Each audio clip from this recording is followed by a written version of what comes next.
오늘 제가 들려드릴 강의는 로즈로키 문화강좌 제 2번째 강의입니다.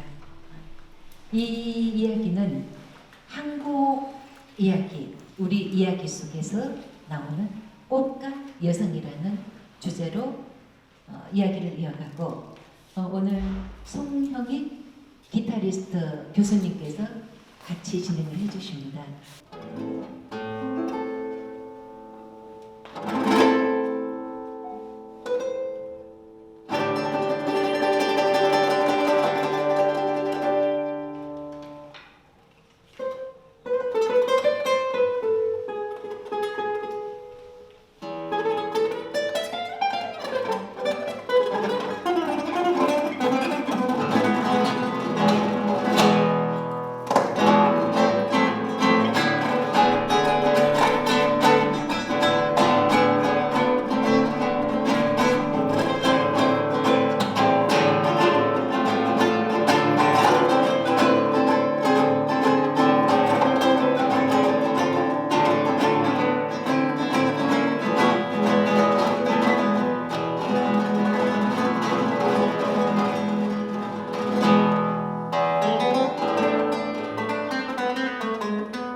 이제 정식으로 인사드리겠습니다. 안녕하십니까? 저는 이 갤러리를 가득 채우고 있는 전시작가 로즈입니다. 설치미술가이며 화가이며 문화 칼럼니스트이고 작지만 또 시를 쓰기도 합니다. 저는 이 여성과 생명을 테마를 통해 여성과 생명이라는 테마를 가지고 한지의 우리 내적인 여성의 의미를 담고 장미의 사랑을 담아 전 세계에 여성이 지닌 순수한 아름다움으로 사랑과 평화를 전하는 메시지를 전달하고 있습니다. 이것이 이곳에 있는 모든 작품의 모토라고 해도 과언은 아니겠습니다. 이 지난주 첫 강의가 말씀을 드렸더니 어떤 남성분께서 올라온 동영상을 보고 이런 질문을 저한테 던졌습니다. 자, 한지는 우리의 얼이다. 그리고 우리의 결이다. 그리고 무엇이든 품어주는 오지랖이라고 작가님께서 말씀을 하셨는데, 그리고 그것이 여성이라면은 과연 한국 남성의 오지랖은 무엇입니까? 하고 저한테 질문을 던지셨어요. 그래서 제가 그분한테 대답을 드렸습니다. 자, 한국 여성의 오지랖은 바로 여기서 나옵니다. 남성의 오지랖은 여성의 치마폭이 있다는 거죠. 그런데 이 오늘 들려드릴 이야기 중에 첫 번째 주제가 그 오지랖에 관한 이야기입니다. 오지랖이 뭐냐? 바로 폭 아니겠습니까? 그러면은 이 폭을 갖고 있는 식물 중에도 이 여성과 가장 닮아 있는 나무가 하나 있습니다. 짐작하시는 게 있으세요? 바깥이 사방이 다 꽃인데 뭐 벚꽃나무도 있고 개나리도 있고 쉴 새 없이 피고 지지만은 이 아이는 꽃으로는 화려하지 않습니다. 그러나 그 과지의 유연함이나 우아함은 한지 못지않은 특성을 갖고 있는 바로 버드나무입니다. 왜 버드나무가 오지랖이냐? 버드나무는 바로 여성그 자체이기 때문입니다. 이 버드나무는 우리나라의 전통적인 수종이기도 해요. 수종이기도 한데 이 나무가 갖고 있는 특성 중에 하나가 바로 물의 나무입니다. 왜? 물이 있는 어느 곳에서나 다 버들이 자라거든요. 그러니까 습한 곳에는 버들이 있다. 그래서 이 버드나무는 어디든 가다가 가지 하나만 뚝 잘라서 바닥에 딱 꽂아 놓으면은 머지않아서 그곳에서 새순이 나고 싹이 올라옵니다. 그래서 생명이라는 우물 틔우는 존재로서는 이 버들만큼 빠르고 버들만큼 강한 적응력을 가진 식물이 없습니다. 그리고 이 동서양을 막론하고 이 고대의 이 탄생설화에는 수많은 버들이 등장을 하죠. 이 박해끝의 탄생설화에도 버들이 나오고 우리가 대표적으로 알고 있는 이 고주몽의 어머니 그 유화 부인 하백의 딸 주몽의 탄생설화에는 반드시 유화가 나오죠. 이 유화는 강의 신 하백의 딸입니다. 하백의 딸이고 하늘의 신 천재의 아들인 혐오수를 만나 둘이 이제 사랑에 빠져서 아이를 갖게 돼요. 이에 이제 강의 신 하백이 너무너무 화가 나서 딸을 쫓아버립니다. 혐오수는 여차저차한 사연으로 이 하백의 미움을 받아 하늘을 올라가 버리죠. 그러니까 졸지에 이제 이 여인이 혼자가 된 거예요. 그 혼자가 된 이 여인이 강가에서 슬피 울고 있으니까 그러니까 지나가던 동부여의 왕 금화왕이 유화를 만나게 됩니다. 그래서 이 슬피 울고 있는 여인을 데려다가 궁궐로 데리고 가서 뭐 주객증성으로 살폈겠죠. 그런데 그때부터 이제 유화의 이 버들이라고 하죠. 배가 불러오기 시작하는데 아주 신기한 일이 일어납니다. 이 여성이 임신하고 있는 이 배 쪽으로 이 상스러운 기운이 돌면서 정말 알 수 없는 신기한 일들이 일어나는 거예요. 근데 이 여인이 이제 산딸을 다 채워서 아이를 낳는데 아이를 어디로 낳느냐? 바로 왼쪽 옆구리로. 이 여성의 다리가 자궁이 아닌 왼쪽 옆구리로 알을 낳습니다. 이 알을 낳는데 이 금화왕이 봤을 때는 이게 사람이 아니라 알이 나왔으니까 이게 심상치가 않다. 온갖 수를 다 써서 해치려고 하죠. 그런데 그때마다 뭐 동물이 와서 덮어주고 여러 가지 알 수 없는 일들이 일어나서 얼마 후에 이 알에서 사내 아이가 나옵니다. 이 아이가 바로 고주몽이죠.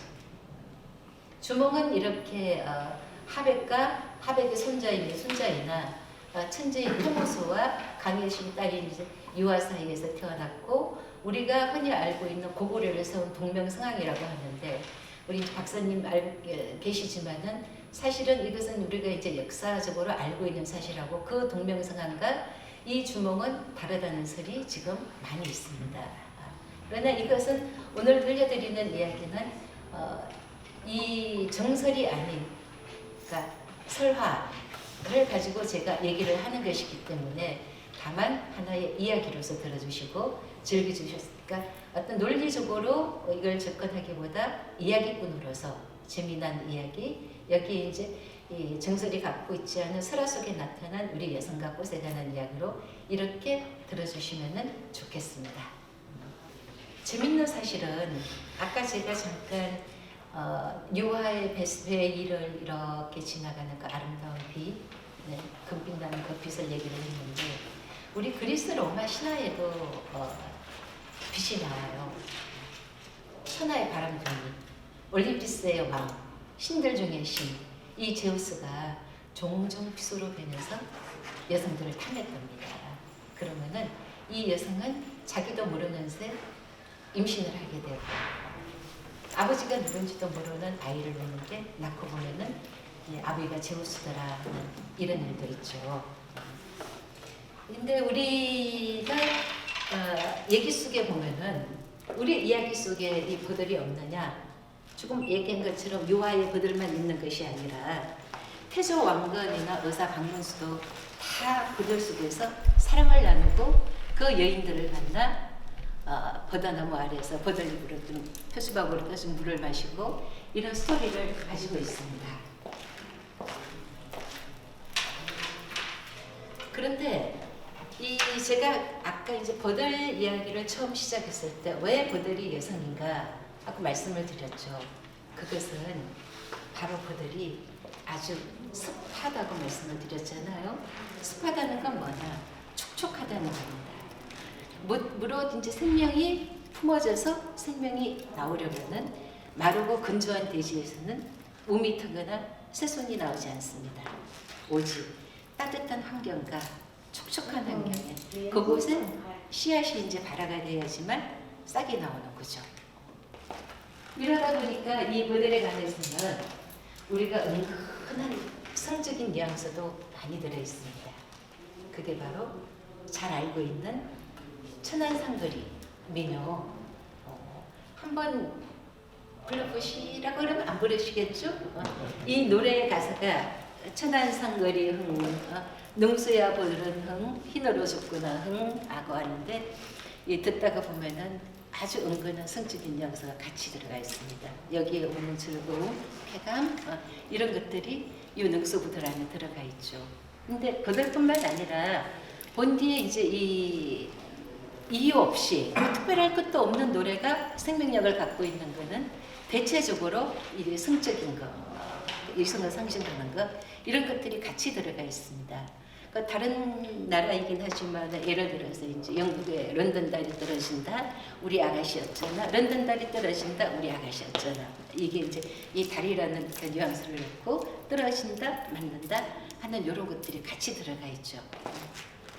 그래서 이제 성에 대한 상징적인 의미로서 우리가 볼 때 많은 설화나 야사에서 버들이 나오고 이 버들의 성적인 행위나 암시적인 것은 정말로 생각하기 나름이긴 하지만은 이런 노골적인 시도 있습니다. 이 북산의 누런밤은 작대기로 때리지 않아도 절로 벌어지고 남산의 푸른 버들은 비가 오지 않아도 홀로 습하다. 뭐 작대기로 때리지 않아도 저절로 벌어지고 비가 안 와도 홀로 습하답니다. 이것이 이제 이 생명이 존재하는 가장 원초적인 의미에서 이 버들이 갖고 있는 상징적인 성적인 의미를 얘기를 한 것이고, 이 물이 있는 곳이면은 어디든지 존재하는 것이기 때문에 버들은 바로 여성 그 자체로서 생명의 시원성에 관한 가장 원초적인 본능을 갖고 있는 것이 저 버더나무입니다. 그래서 사랑을 부르는 나무도 버더나무고 이별할 때 연인에게 지어주는 가지도 버더나무입니다. 자, 우리가 이제 보면은 대체적으로 우리 민족은 탄생설화를 보면은 왼쪽에서 나오는 경우가 많이 있습니다. 이를테면 이른바 이제 좌액 탄생설이라고 하는데, 그러니까 존귀하고 귀하고 훌륭하고 아름다운 거는 모두 다 왼쪽 겨드랑이에서 나온다. 예를 들자면은 이 박해거서의 황후였던 알령 또한 계력의 옆구리에서 나왔고, 우리가 알고 있는 마야 부인의 부처님 탄생할 때 그도 또한 옆구리로 났습니다. 뿐만 아니라 아담과 하와에서 나온 이브 또한 왼쪽 갈비뼈에서 이브가 나왔죠. 이걸 이제 우리가 말하자면 자액 탄생설이라고 하는데, 이 제가 보는 관점은 이 자액 탄생설이라는 것은 그 당시 시대 상황이나 역사적으로 봤을 때 존귀하고 귀한 사람이 여성의 몸을 통해서 나오는 것을 표현하기 싫었기 때문에 이런 현상으로 이런 설화가 만들어지지 않았나 하는 것이 제가 추론하는 이야기이기도 합니다. 근데 이 버드나무가 한지에도 쓰입니다. 우리가 버들지로 만든 한지가 있고, 이 버드나무는 하늘의 어떤 물을 상징을 하는 동시에 하늘여음, 하늘어머니, 하늘 어머니로 불리는 창조의 여신이기도 하죠. 그러니 이 존귀한 자가 여성의 자궁에서 나오지 않는 게 아니라 존귀한 모든 자는 바로 여성의 자궁에서 탄생을 하고, 이래하여 여성이 있는 곳에는 버드나무가 있고 버드나무가 있는 곳에 여성이 있고, 이 안에는 수많은 사랑이 이루어지기 때문에 버드나무는 사랑을 부르는 나무, 이렇게 얘기를 합니다. 그럼 제가 들려드린 첫 번째 이 버드나무 이야기에 이어 두 번째 강의 들어가기 전에 우리 선생님의 다음 곡을 들어보겠습니다.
이 씩씩한 곡을 주셨는데 이 씩씩한 곡의 두 번째 주인공은 이 곡보다 더 씩씩한 여인 사소단상에 관한 이야기입니다.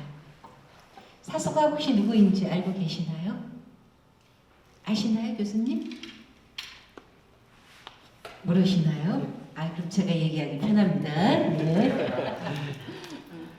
네. 사소단상은 제가 아까 말씀드린 것처럼 신화는 정설이 아닌 설화로 시작한다고 했습니다. 우리가 알고 있는 박햇끝의 자당 바로 어머니입니다. 우리가 알고 있는 이 햇끝의 그세간의 탄생설화는 알에서 탄생했다고 알고 있죠. 이것이 삼국유사나 삼국사기에 나오는 정설입니다.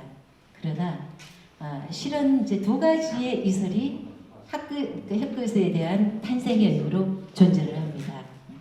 본디 이 햇끝의 어머니 사소단상은 이 선도 성모인 중국의 공주였다고 합니다. 그런데 이 공주가 우리나라에 들어와서 오랫동안 살게 되었대요. 살게 되니까 이 공주의 아버지가 솔개의 다리에다가 편지를 써서 공주에게 날렸습니다. 딸아, 이 솔개가 앉는 곳에 네가 둥지를 틀거라 하고 이렇게 얘기를 했답니다. 그래서 정말 이제 이 솔개가 날아가는 곳이 동쪽이었고 그 동쪽에서 둥지를 틀었는데 그곳이 바로 성도산이라는 곳이었습니다. 아마 경주에 있는 것으로 알고 있어요. 그래서 이 여인이 그곳에서 둥지를 틀고 알령과 또 햇것을 같이 낳았다는 이야기가 하나 있는 게 이것이 설화이고 또 하나는 이 미당 서정주 시인님의 시에 나오는 사소단상에 관한 이야기입니다. 이 이야기는 설화로 전해졌지만은 이 설화를 그러니까 뒤엎는 그러한 이설 때문에 지금은 오히려 기정사실화되어 있는 그런 이야기이기도 하죠. 문 열어라고사 꽃들이 좋기는 이만큼 좋아도 나를 두고 있는 것이 향과 꽃과 풀이라면 내가 이 세상 어디를 가든 네가 나를 쫓아오겠느냐.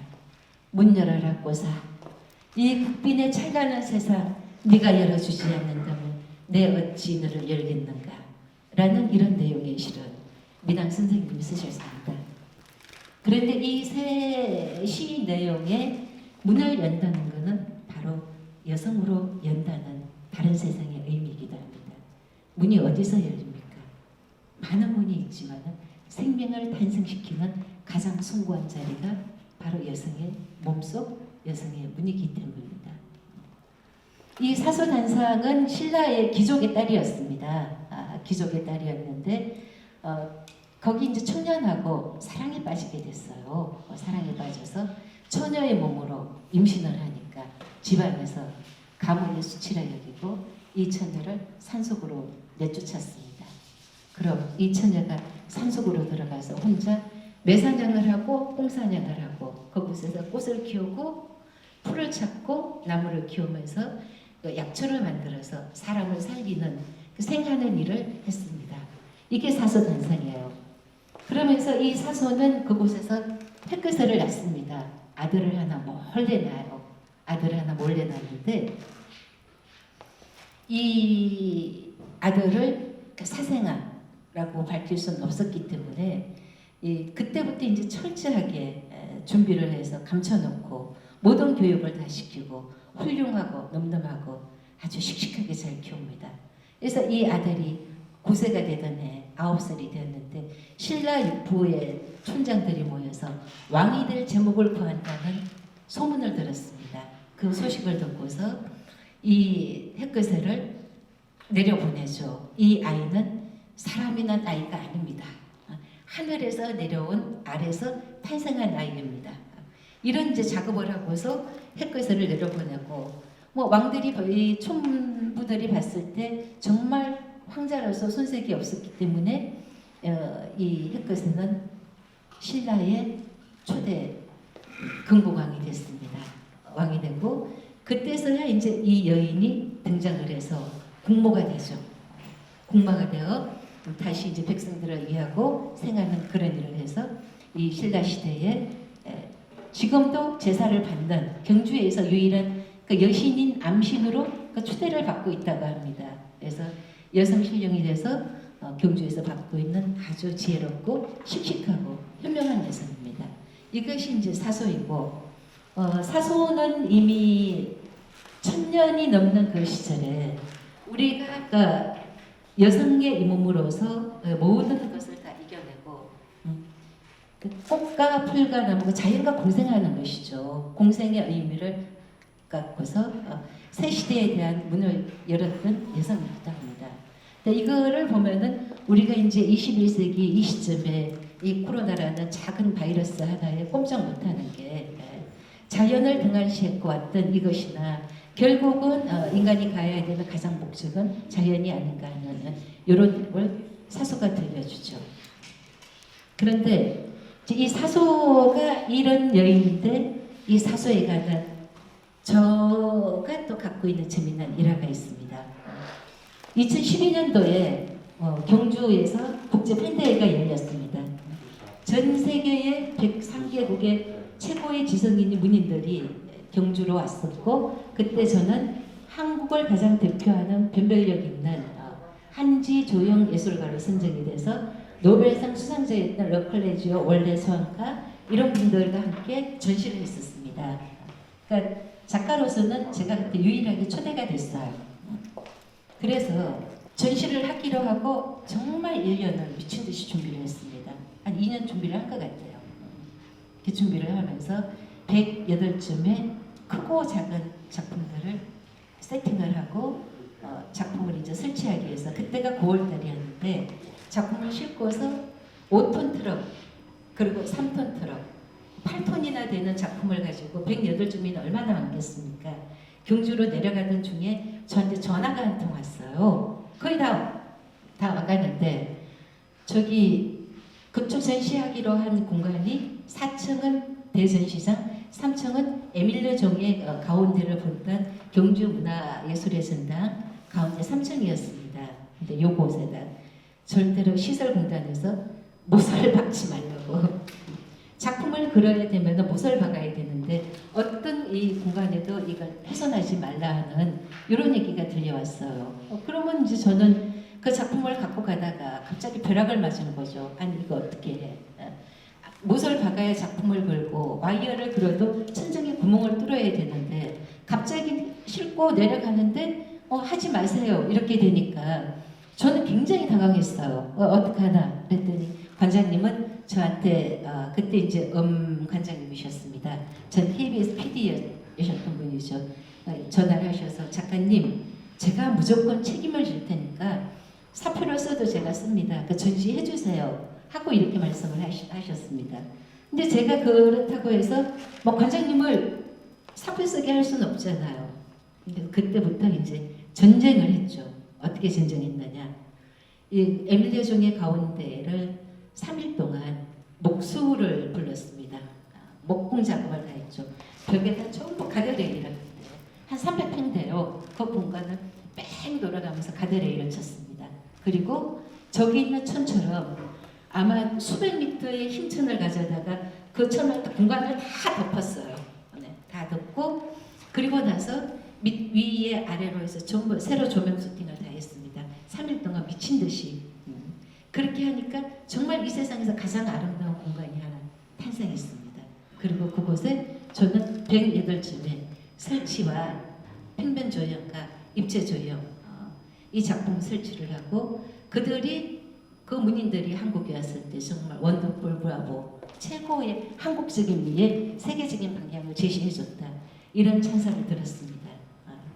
그 정말 이거는 할 수 없는 전시를 제가 했는데 그 종 가운데 저는 뭘 했느냐 보름달까지 띄웠습니다. 조명으로. 이 안에서는 에밀레 종 소리가 계속 울리고 우리의 전통음악과 명상음악이 계속 흘러나오면서 공간을 돌아가는 한 바퀴를 돌면은 내가 생에서 처음 출발했던 것과 그러니까 삶과 죽음이 있는 것, 탄생에서부터 죽음, 그리고 사랑, 입을 벌리기에 대한 이 모든 것이 돌아 나와서 가장 원점으로 돌아가는 그러니까 설치 공간은 이런 분위기로 됐었고 그곳을 다녀간 분들이 가족분들을 데리고 오시다 보니까 정말 수많은 분들이 다녀갔어요. 그리고 전시 가장 마지막 날 저한테 못 박지 마세요 했던 그 시설 쪽에 계시던 분들이 정말 고맙다고 앞으로도 이 아름다운 공간은 이렇게 아름다운 전시는 없을 것 같아요. 고맙습니다 작가님 하고 뒤로 제가 이제 인사를 들었는데 그곳에 이제 전시 주제가 천년의 이야기, 네. 천년의 사랑 신라 이야기라는 주제였습니다. 그곳에 저는 사소단상을 그때 입체를 세웠죠. 저기 여신처럼 아주 빨간색으로 붉은색의 사소단상을 세우고 오는 분들마다 이분이 사소다, 그러니까 여성을 위한 분다, 꽃과 향으로 새 시대의 상을 열어갑니다. 가장 생명은 아름답다 이런 것에 대한 얘기를 끊임없이 했습니다. 그리고 가장 마지막에 만일 당신이나 나나 천년 전에 이 자리에서 만났는지 안 만났는지 우리 그거 알 수 없는 거 아니냐. 내가 전생의 사소였는지 당신이 현생의 나였는지 그 나도 알 수 없는 거다. 이렇게 저는 사소를 이야기 속으로 끌어들였고 그 사소는 바로 저희 할머니이십니다. 저는 박해끝의 63대생 적손입니다. 그래서 여성이 위대하다는 것은 이건 또 저긴데 그때 그 사소를 임신시킨 그 남성 어디 갔을까요?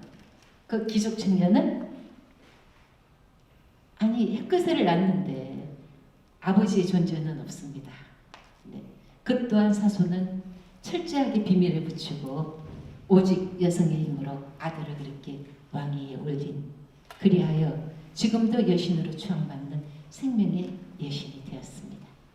사소 이야기는 여기까지입니다. 세 번째 이야기는 바로 저의 이야기입니다. 장미, 로즈.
저는 이 세상에서 장미가 제일 이쁩니다. 뭐 다들 좋아하시는 꽃이 있으시겠지만 제 개인적으로는 장미를 아주 사랑합니다. 그래서 이 동서고금에서 많은 문학과 많은 역사, 많은 예술 작품 속에서도 장미는 끊임없이 사랑의 대명사로 시작을 합니다. 왜 장미냐? 이유는 없어요. 장미는 바로 장미이기 때문에 사랑을 받는 것입니다. 그러니까 이 장미 속에는 무엇이 있느냐?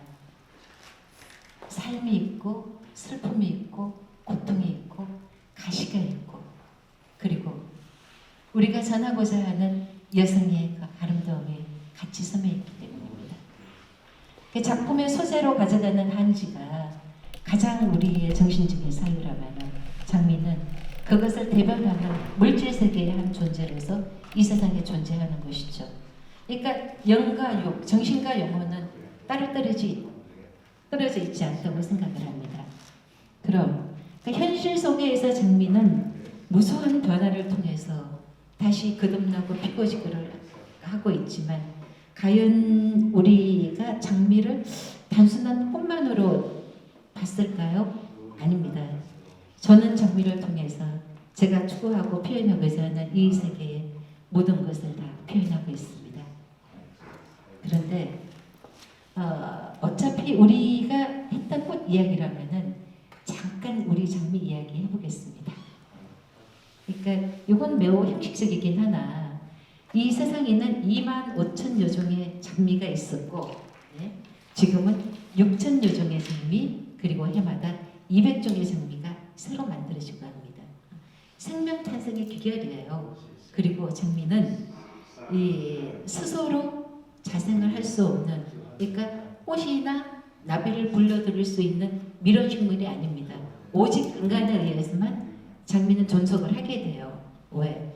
장미의 꽃받침이나 이파리 이 모든 것들이 꽃잎으로 만들어버린 게 인간이거든요. 그러니까 꼭 겹겹이 쌓여있는 꽃 속에는 나비도 못 들어가고 벌꿀도 못 들어갑니다. 그 대신 누가 그 역할을 하느냐? 인간이 하죠. 인간이 왜 하느냐? 그건 장미이기 때문에 하는 거예요. 장미만큼 매혹적이고 장미만큼 사랑을 가져다주는 꽃이었거든. 그러니 우리가 이제 프로포즈의 꽃으로 장미를 삼는 가장 큰 이유 중에 하나는 장미가 갖고 있는 그 매혹적인 한 가지가 상대를 자극하는 무엇이 있습니다. 제가 나눠드린 장미에도 있는데 한번 생각 한번 해보시겠어요? 왜 프로포즈의 꽃으로 장미가 들어가는지? 네? 오, 맞습니다. 네. 이 장미가 갖고 있는 이 향기 때문은 향기는 이 에스트로겐과 옥시토신을 분비한다고 합니다. 그래서 어떤 꽃보다 장미를 받는 순간 그 향기 때문에 기분이 좋아진대요. 그래서 프로포즈 하는데 장미를 많이 쓰이기도 합니다. 뿐만 아니라 이 우리 시인과 문학가 글 속에서도 많은 수많은 장미들이 등장하지만 그 얘기를 제가 끝까지 풀어가기에는 너무 많은 시간이 소요가 됩니다. 다만 이제 장미가 있는 거는 만약에 나만의 장미라는 게 있어요. 오늘 받으신 그 장미는 유일하게 여기 계신 분만이 갖고 있는 딱 한 송이의 장미입니다. 이 장미는 생텍쥐베리의 어린 왕자 속에 숨어 있습니다. 생텍쥐베리의 어린 왕자가 자기가 살고 있는 소행성을 떠나온 이유 중에 하나는 그 장미가 너무 까탈스럽게 정말 못살기 그렇기 때문에 그걸 피해서 지구로 도망친 거예요. 그런데 이건 이제 여성과 남성의 어떤 관점에서 보자면은 이 장미는 나를 보호해주고 나한테 관심을 가져주고 나랑 너랑 얘기하고 싶어. 이래서 사랑의 표현을 어린 왕자에게 나 기침이 나 더워 추워 감기 걸렸어 이렇게 표현을 했지만 어린 왕자는 너무 순수했기 때문에 그 말을 곧이 곧대로 믿고 장미를 이제 덮고 들어주고 하다 보니까 지쳐서 결국 지구로 돌아오게 되죠. 지구로 도망쳤는데 세상에나 지구에 와보니까 왜 그렇게 장미가 많아요? 온 천지에 다 장미랍니다. 그 어린 황제가 울었어요. 눈물을 펑펑 흘리면서 왜 내 장미 나는 세상에 딱 유일하게 하나밖에 없는 장미가 내 장미인 줄 알았는데 그게 아니었구나. 그랬더니 결국은 여우가 얘기를 해줍니다.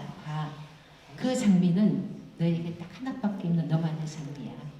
사랑하는 사람을 만나면은 그 사람은 다른 사람과 비교가 되는 이유 중에 하나가 이 세상에서 딱 한 사람, 그 사람밖에 없기 때문입니다. 그러니까 여러분들도 존재로서 보면은 딱 한 번뿐이에요. 한 번뿐이기 때문에 세상에 어느 것보다 소중하고 귀하고 멋지고 아름다운 분이죠. 어린 왕자의 장미는 저기 별에 있는 게 아니라 나한테 있는 것입니다. 내가 나의 존재 가치를 알아차릴 때 그래야 이 별에 내가 온 이유를 정말 알게 된다면 장미는 장미로서의 그 가치를 충분히 이해하게 되는 거죠. 그래서 저는 끊임없이 장미와 놀고 있습니다.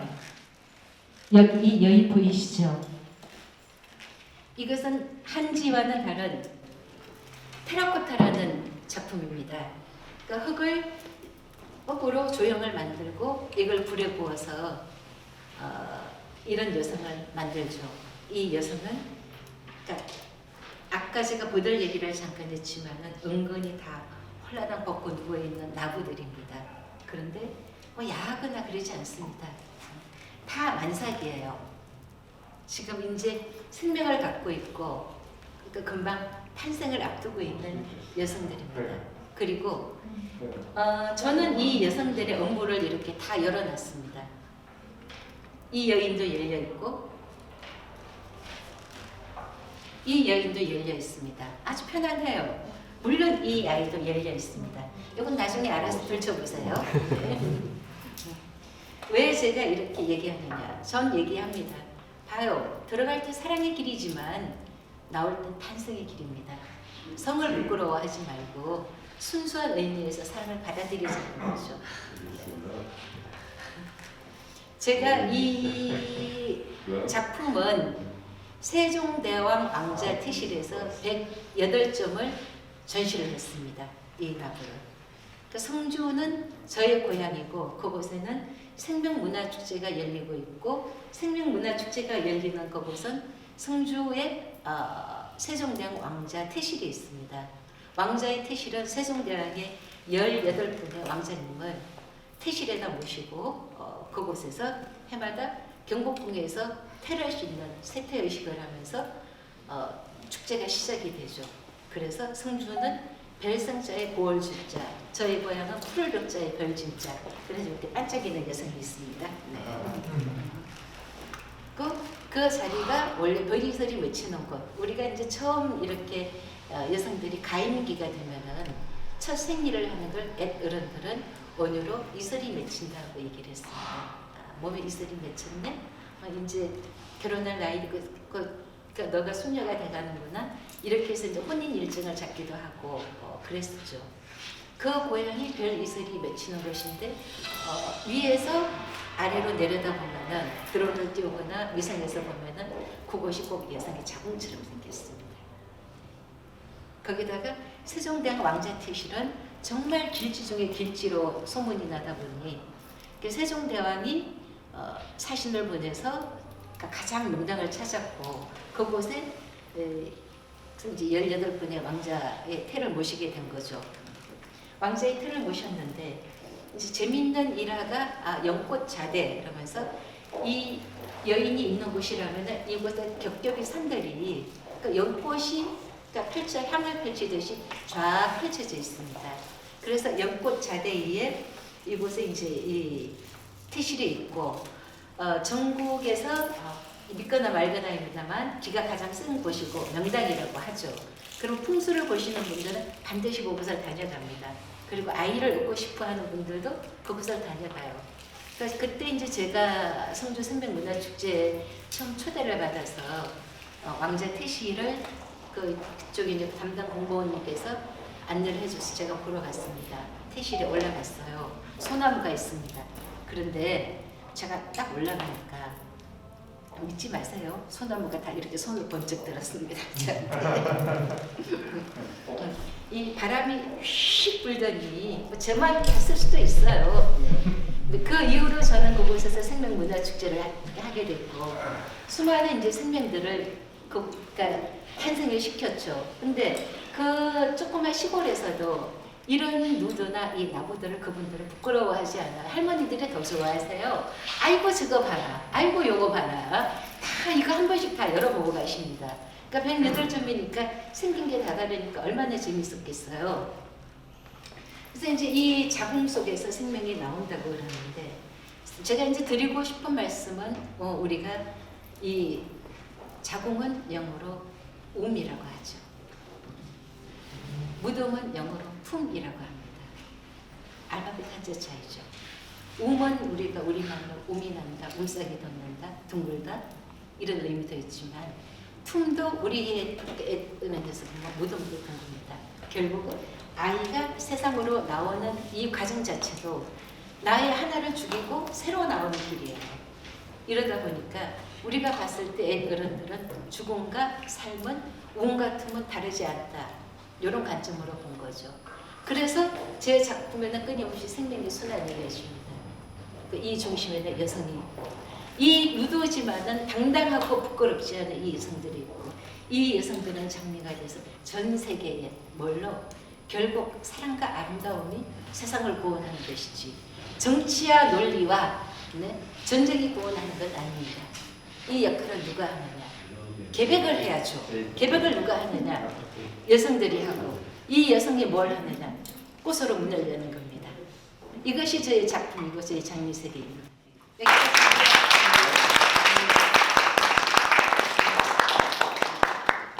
별이 별을 불러 그 거리를 무량히도 천냥하는 봄밤 당신과 나 사이를 잡을래 꿈틀 그리듯이 온 몸으로 재고 있는데 한밤중 길을 여는 기쁜 저 향기 어떤 꽃이 당신을 흔들었을까 그대 한숨 소리에 오늘 밤 못 별들 잠 못 이루지 찰랑이는 물소리가 온몸을 감아 저 생명 멈추는 소리에 당신은 깨어나고 나는 잠이 드는데 저 향기에 다시 정신을 잃어 아찔하게 또 정신을 잃어